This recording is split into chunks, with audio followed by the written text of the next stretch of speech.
এই অতীন্দ্র হলের পাশেই একটা না ছোট্ট ক্যাফেটেরিয়া ছিল, ওখান থেকে প্রথম আগুনটা লাগে। যেই আগুনটা স্প্রেড করে একটা ট্রান্সফর্মার আছে, ট্রান্সফর্মারটা ব্লাস্ট করে, পরে এখানে ফ্লেক্স ছিল, যেহেতু অতীন্দ্র সিনেমার ফ্লেক্স ছিল, সেখানে আগুন লাগে, সেটাকে স্প্রেড করে গিয়ে যায় আরসালানটা পুরো জ্বলে যায়, অতীন্দ্র হলের মধ্যে যায়। এবং তখন সিনেমা চলছিল এবং সবাই মিলে মানে তাড়াহুড়ো করে সবাইকে বের করে আনে।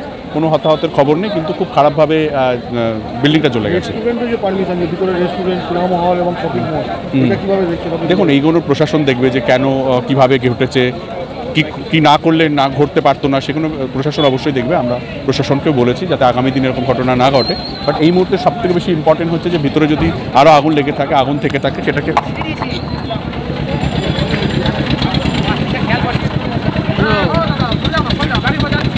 এই মুহূর্তে সবথেকে বেশি ইম্পর্টেন্ট হচ্ছে ভিতরে যদি আগুন থেকে থাকে সেটাকে দমকল চেষ্টা করছে তাদের বেস্টটা দিয়ে সেটাকে করার। অলরেডি তো 6টা দমকল এসছে, তার সঙ্গে রিফিল হয়েছে প্রায় 10। হ্যাঁ, এখন মনে হচ্ছে নিয়ন্ত্রণেই আছে আর কি।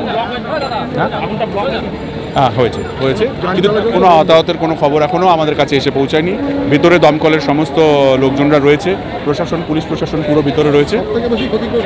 আরসালান হয়েছে, আরসালান এবং সিনেমা হলটা হয়েছে।